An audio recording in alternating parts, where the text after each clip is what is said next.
Hello, it's Kenny.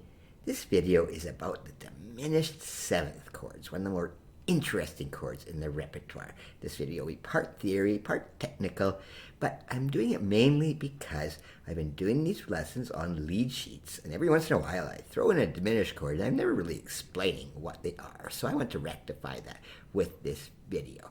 Now, number one, a diminished chord, it can be used in either major or minor keys. It is not a major chord or a minor chord. It is its own self, all right? And the diminished chord starts off by having this flat 5, all right? Normally you'll have a perfect fifth, but when you go down, that's called the diminished fifth, which is where the name comes from. It's also known as an augmented fourth, but for the most part, we'll just stick to calling it a diminished fifth. All right. This is also known as a tritone. You know, in the old days, composers didn't like to use this because it's such an ugly sound.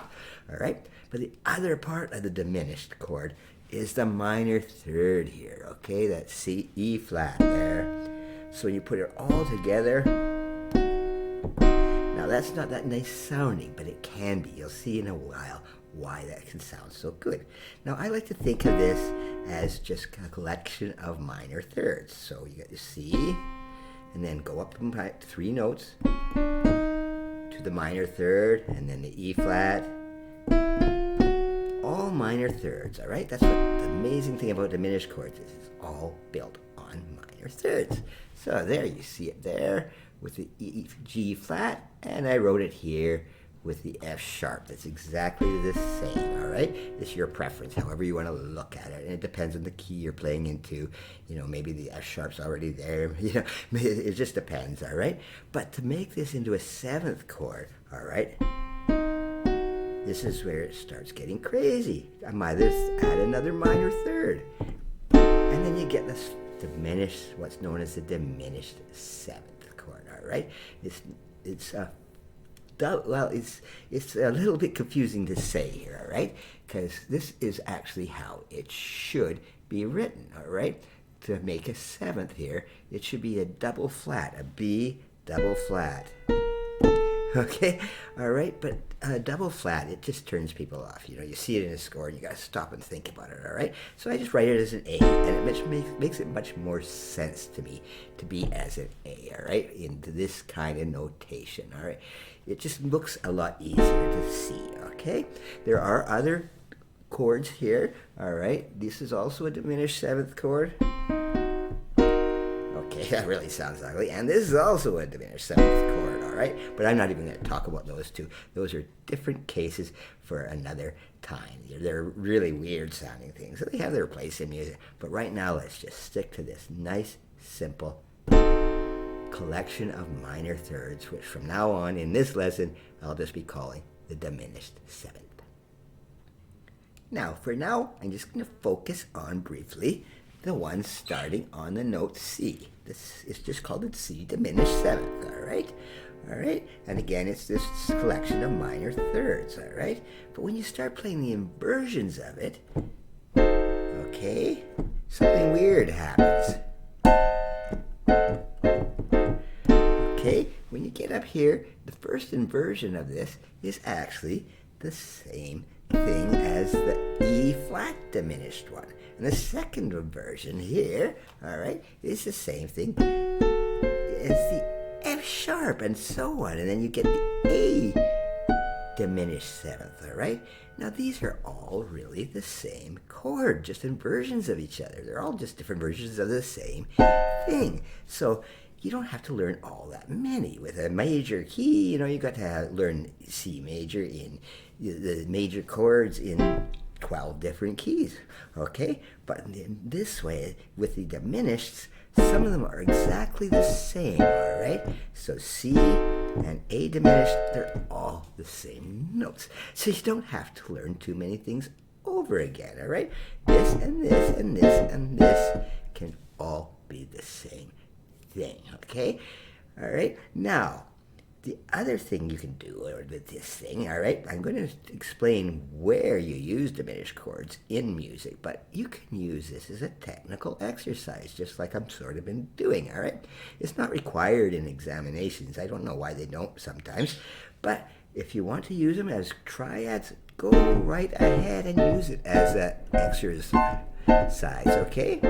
And I find the easiest way if you want to do that is to use these fingerings here, all right? The one I'm using here, 1, 2, 3, and 5. And the same thing, 1, 5, 3, 2, and 1 for the left hand. And I find it's just easy. You'll never even use that fourth finger in these. And they're very good technical exercises. And like your normal triads, yes, you can play them broken.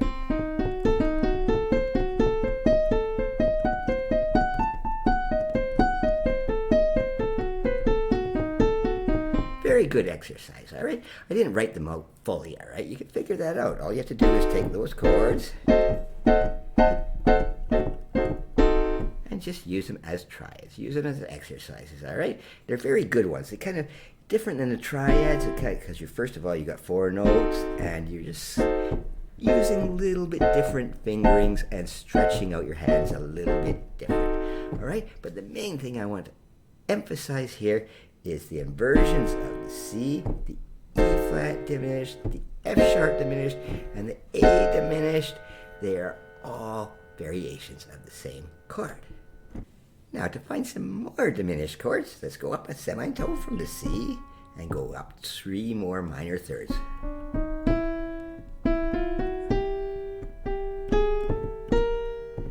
And you end up with chord, which is another diminished chord, all minor thirds.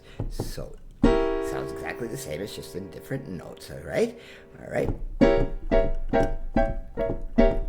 And like the other ones, like the one starting on C, there's 4 diminished chords, and they're all related the same. They are all related. The C sharp one, the E, G, and B flat diminished. They're all variations of each other. And again, I use the same fingering if you want to use this as an exercise.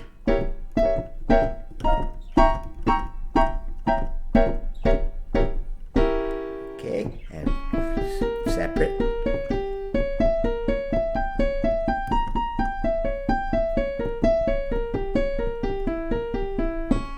So now you have learned 8 of the diminished chords, and there's actually, you only learned 2, but of course the other 3 are the same. All right? All right, so now on to the last 4 diminished chords. Now, you probably guessed we're just going to go up another semitone here, okay, to the D, and do those minor thirds again. All right, so now you have D, F, A flat, and B.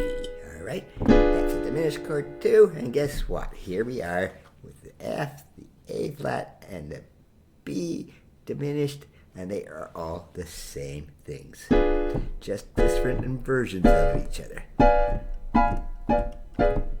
So as I said, if you learn one, you've learned all of them. So that's all 12 diminished chords, all right? And you can use these in so many ways, which I'm going to get to in a bit. But again, I use the same fingering if I want to do a technical exercise on it. All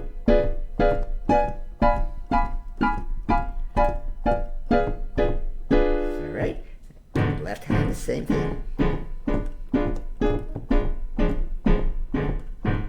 It's a very good technical exercise to do these diminished ones. It sounds weird, but they are actually quite fun once you get into them. Now, the big question remaining is, what good are these things for? Well, they're very commonly used, mostly in jazz. You'll see them. They're in classical music for sure, and they're in popular music, but jazz, those kind of nice, mushy sounding chords, they love diminished chords, okay? And there are several ways you can use them. You can use them as a dominant function, all right? What I mean by a dominant function is usually you're going from G to C to make a nice kind of cadence kind of thing. But you could also use a diminished thing. All right, that sounds kind of nice too. All right, or All right, that quite tense there, and it just resolves so nicely into the C. All right, or just this way.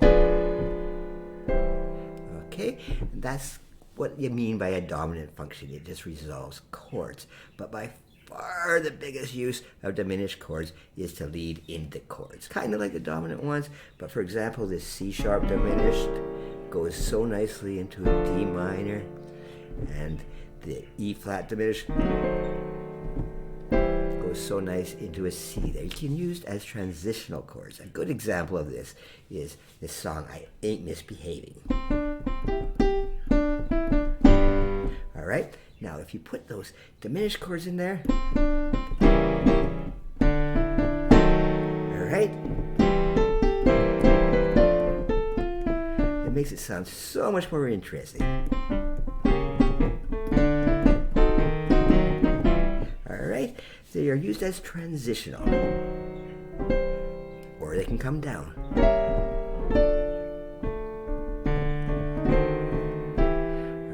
So when I'm teaching these lead sheet things, when you see those diminished chords, I'll be using them a lot more now that I've sort of taught you what they are, because they make the music sound so much better. The chord sound structure is so much smoother and nicer, all right?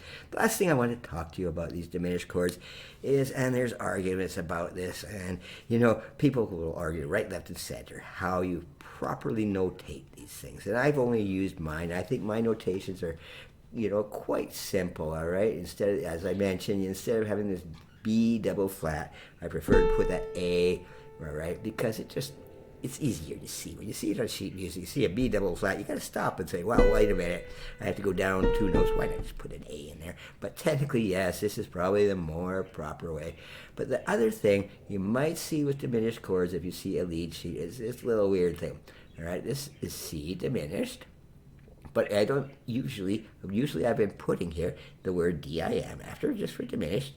All right, but that little degree symbol is quite often used. So if you see that, it just means C diminished. And the last thing, all right, they are diminished sevenths for the most part. So if you see in a lead sheet C diminished, it doesn't mean just those 3 notes. It usually means the diminished 7th chord, the whole thing. Now, hopefully that wasn't too confusing, but I hope you learned just a little bit about the richness and the value that diminished chords can add to your playing. Thank you.